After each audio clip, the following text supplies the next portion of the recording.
Alors, j'aimerais vous parler en guise d'introduction. Je crois que nous sommes dans Genèse chapitre 3, verset 16. Est-ce qu'il y a moyen de nous donner ce verset? Genèse chapitre 3, verset 16. Et aussi, j'ai besoin de l'eau, s'il vous plaît. Je peux sécher ici et puis tout le monde viendra me faire les CPR. Heureusement que nous avons des gens qui sont expérimentés ici. Alléluia. Ok, c'est bien. Genèse chapitre 3, verset 1. Nous allons lire.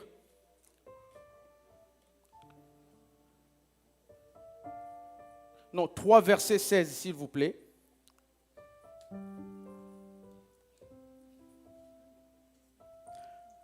Et la Bible dit ceci. Il dit à la femme. Yeah, c'est bon, merci beaucoup. Thank you very much. Thank you. La Bible dit ceci. Il dit à la femme, j'augmenterai la souffrance de tes grossesses, tu enfanteras avec douleur et tes désirs se porteront vers ton mari, mais il dominera sur toi. Alléluia. Alléluia. Je crois que c'est quelque chose que tout le monde connaît très bien. C'est juste une déclaration, nous le savons que c'est quand le péché était arrivé. Et on s'est rendu compte que Dieu était en train de donner... Bon, en fait, il y a de ceux-là qui appellent ça des punitions, mais moi, exactement, j'appelle ça des restrictions. Je sais pourquoi je dis ça. Des restrictions, pourquoi? Là, Dieu s'adressait particulièrement à la femme.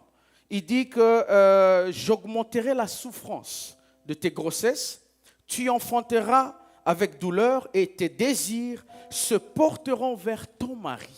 Alléluia. Alléluia. Qu'est-ce qui m'intéresse ici? C'est pour la première fois dans la Bible que l'insinuance du mariage est apparue. Alléluia. C'est pour la première fois ici, Dieu a appelé homme mari.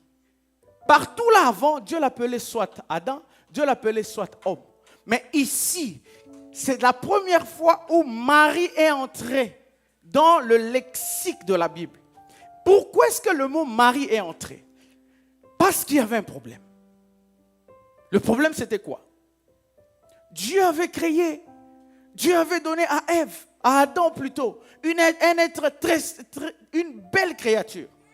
Mais il se fait que Adam et Ève, pendant qu'ils étaient en train de vivre, Adam ne comprenait pas que c'était déjà le mariage. Alléluia. Et j'aimerais vous signaler que on se reconnaît réellement ce qu'on est, c'est face à l'épreuve. Alléluia.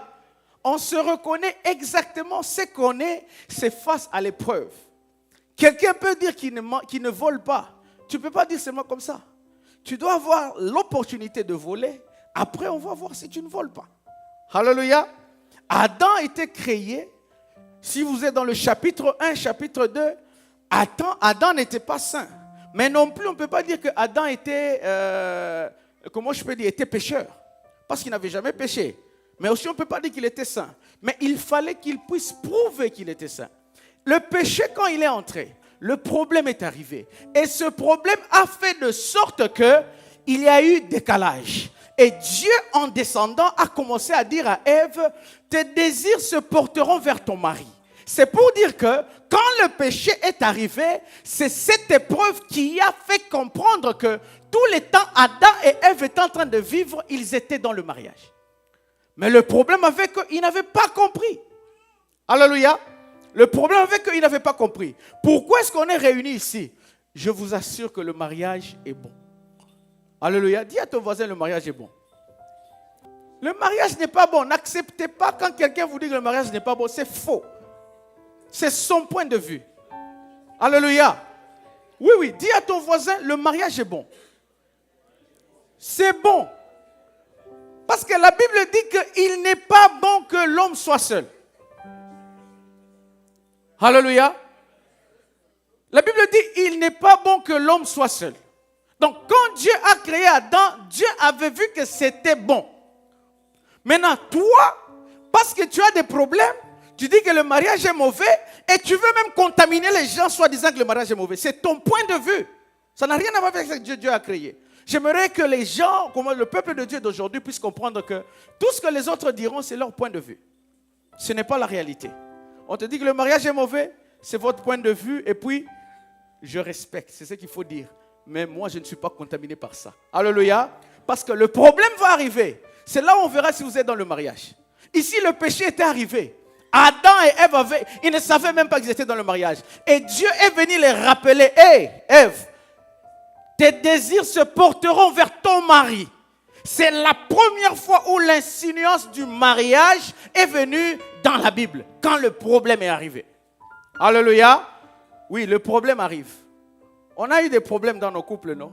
Est-ce qu'on sommes réellement mariés quand le problème est là? Alléluia.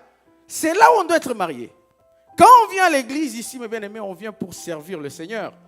Et en réalité, s'il faut double-cliquer d'abord, le service ne se fait pas à l'église. Parce qu'ici, on répond seulement à la convocation. Où est-ce qu'on sert le Seigneur? On sert le Seigneur le lundi, le mardi, le mercredi, dans nos entreprises. Là où on vit avec nos congés, c'est là où on sert le Seigneur. Vous ne pouvez pas prouver que vous êtes saint ici à l'église, mais là où vous êtes dans vos entreprises, vous n'êtes pas saint. C'est là où vous avez même du mal à inviter les gens à venir à l'église, à cause de votre comportement. Je ne dis pas nous, hein. Il y a des gens qui sont aussi en ligne. Alléluia. Alors, je voulais juste dire que c'est quand le problème est arrivé, ou quand le problème arrive dans nos couples, c'est là où on doit réellement manifester que nous sommes mariés. Ce n'est pas dans la joie, ce n'est pas quand vous avez l'argent, non. Quand vous n'avez rien, quand c'est difficile, tu regardes, elle t'énerve là, c'est là où il faut rester marié. Ou bien tu le regardes, il t'énerve, c'est là où il faut rester marié. Alléluia. Et le mariage est bon. Parce que le péché là est venu réellement faire comprendre à Adam et Ève, écoute, tes désirs te porteront vers ton mari. Dieu disait en fait, tu n'as jamais compris que vous êtes dans une relation de mariage. C'était ça la réalité. Et si vous regardez, moi je n'appelle pas des punitions, mais j'appelle des mesures préventives. Si vous regardez ce que Dieu avait dit à Adam, mais c'était juste des mesures pour consolider le mariage. Parce que on dit quoi ici? Je vais bientôt la finir. Lisons ce que la Bible dit. Vous allez comprendre. Genèse 3,16, c'est là où nous sommes. Genèse chapitre 3 et le verset 16. La Bible dit ceci. Il dit à la femme, j'augmenterai la souffrance de tes grossesses. Vous connaissez ce que ça veut dire ici? Ce n'est pas la grossesse d'aujourd'hui que la femme... C'est pour cela qu'une fois, il y a une patiente qui me disait, bon docteur, vous êtes pasteur, est-ce que prendre l'épidural c'est bon ou bien c'est mauvais? J'ai dit pourquoi? Il dit non, mais la Bible dit qu'on doit enfanter avec douleur. Donc quand tu mets l'épidural, tu es contre la Bible. J'ai dit non, ce n'est pas ça. Parce que l'enfantement, ici, on parle de la douleur et cette douleur est venue après le péché. Quand Dieu a créé l'homme et la femme, Dieu leur avait béni, dit remplissez la terre. C'est là où il y a le problème d'enfantement depuis le début. Ce n'est pas quand le péché arrive. Et la douleur dont on parle ici, c'est quoi? Quand est-ce que l'homme enfante? Tout ce qui sort de nous, c'est ce que nous on enfante. Toute pensée qui vient de nous, c'est ce qu'on enfante. Et la Bible dit, c'est à la femme que tu enfanteras avec douleur. Pourquoi? Parce que tout ce que Ève disait à Adam, Adam écoutait.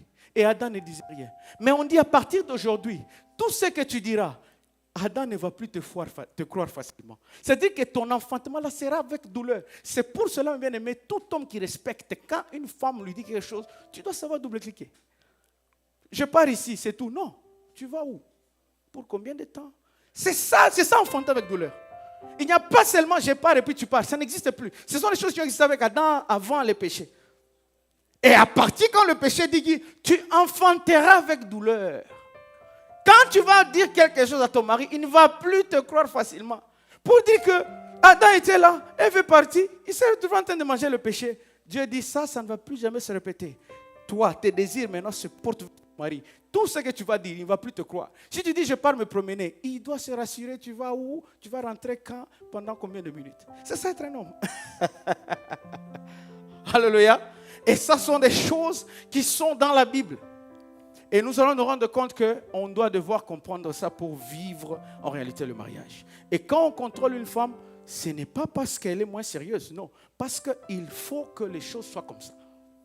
Chapitre 1, chapitre 2 de Genèse, La femme n'était pas contrôlée. Et la femme est partie. Elle est venue avec un fruit là. Oh, mange, c'est bon. Mais ça vient d'où ça? Pomme, mange, c'est bon. Qui dit que c'est bon? Ça vient d'où ça? Et Adam était là stupéfait en train de regarder, mais qu'est-ce qui se passe? Et puis il dit non, je crois que c'est bon. Mange. Et puis Adam a mangé. Ça ne va plus exister. C'est pour ça que moi je n'appelle pas ça des punitions, mais ce sont des mesures préventives. Dieu est en train de mettre eloko na place nango. Alléluia. Et c'est dans le mariage où on doit vivre les eloko na place nango. C'était d'une façon introductive. Que Dieu vous bénisse. Alléluia. Est-ce qu'on peut acclamer pour le Seigneur?